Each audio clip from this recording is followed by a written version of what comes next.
Vivo aesthetic curve ডিজাইনের সাথে March মাসের 4 তারিখে বাংলাদেশে রিলিজ করতে যাচ্ছে Vivo V30 5G।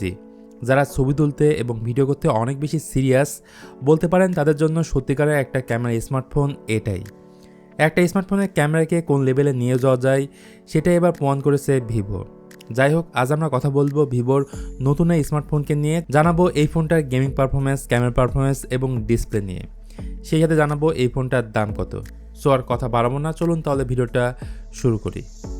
Box content হিসেবে এই ফোনের সঙ্গে যা যা পাবেন: ভিভো V30 5G ফোন, একটি transparent back cover, user manual, type A to type C কেবল এবং 80 ওয়াটের একটি ফাস্ট চার্জার।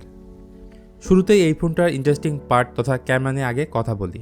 এখানে টোটাল 3টি ক্যামেরা থাকছে, যার মধ্যে প্রাইমারি ক্যামেরাটি 50 মেগাপিক্সেলের, যেটা কিনা OIS সাপোর্ট করে। এর পাশাপাশি অন্য দুটি ক্যামেরার মধ্যে একটি হচ্ছে 50 মেগাপিক্সেলের আল্ট্রা ওয়াইড ক্যামেরা এবং 2 মেগাপিক্সেলের আরও একটি ক্যামেরা সেন্সর। সেই সঙ্গে সেলফি ক্যামেরা হিসেবে থাকছে 50 মেগাপিক্সেলের sensor with dual LED flash light. খুবই গুরুত্বপূর্ণ ফিচারটিও যুক্ত করেছে, সেটা হচ্ছে স্মার্ট অরা লাইট, যেটা আবার কাস্টমাইজও আপনি করতে পারবেন। একই সঙ্গে বলতে হচ্ছে স্টুডিও কোয়ালিটির মতো আলো দিতে সক্ষম এই অরা লাইট। তার মানে যত অন্ধকারেই ছবি তুলেন না কেন, দিনের আলোর মতোই কিন্তু ছবি পাবেন।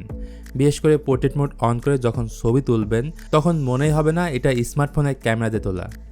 ভিডিওগ্রাফি নিয়ে বললে ফ্রন্ট এবং ব্যাক ক্যামেরা দিয়ে 4K 30 fps ভিডিও রেকর্ড করতে পারবেন, 1080p 60 fps ভিডিও রেকর্ড করতে পারবেন। আর স্টেবল ফুটেজের জন্য এখানে ব্যবহার করা হয়েছে OIS এবং EIS।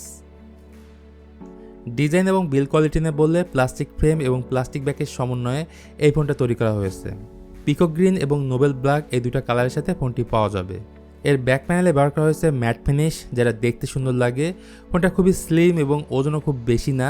সেই সঙ্গে IP54 ডাস্ট এবং ফ্লাশ রেজিস্ট্যান্স থাকায় ফোনটা পানি থেকে কিছুটা হলেও সার্ভাইভ করতে পারবে। ভালো লাগার সেকেন্ড জায়গাটি হচ্ছে এই ফোনটার ডিসপ্লে। এটাতে 6.78 ইঞ্চির একটি কার্ভ অ্যামোলেড ডিসপ্লে দেওয়া হয়েছে এবং এটার রেজলিউশন হচ্ছে 1.5 রেজলিউশন। 120 হার্জের রিফ্রেশ রেট আছে, HDR10+ আছে, আর 1200 নিটস হচ্ছে এর পিক ব্রাইটনেস। এবং এই ডিসপ্লেকে পরিবেশন করবে স্কট আলফা। এছাড়া এই ডিসপ্লের ঠিক উপরেই থাকছে in display fingerprint sensor. Vivo ফোনের একটা বিষয় ভালো লাগবে, সফটওয়্যার বা UI। অ্যান্ড্রয়েড 14 এর উপর এই ফোনটা রান করবে, যার ব্যাকএন্ডে থাকবে FantasOS 14। গাইস, পয়সার কথা যদি আসি, এখানেও থাকছে চমক।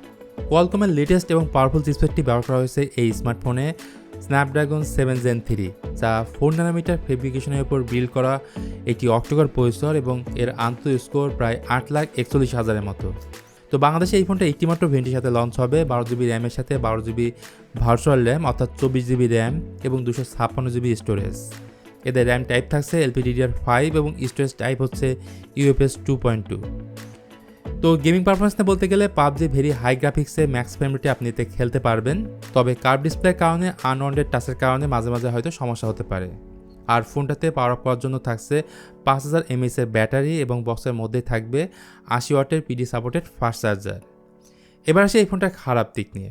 এই ফোনটাতে ডুয়েল স্টেরিও স্পিকারের অপশন পাবেন না, তার সাথে 3.5mm হেডফোন জ্যাকটি দেওয়া হয়নি।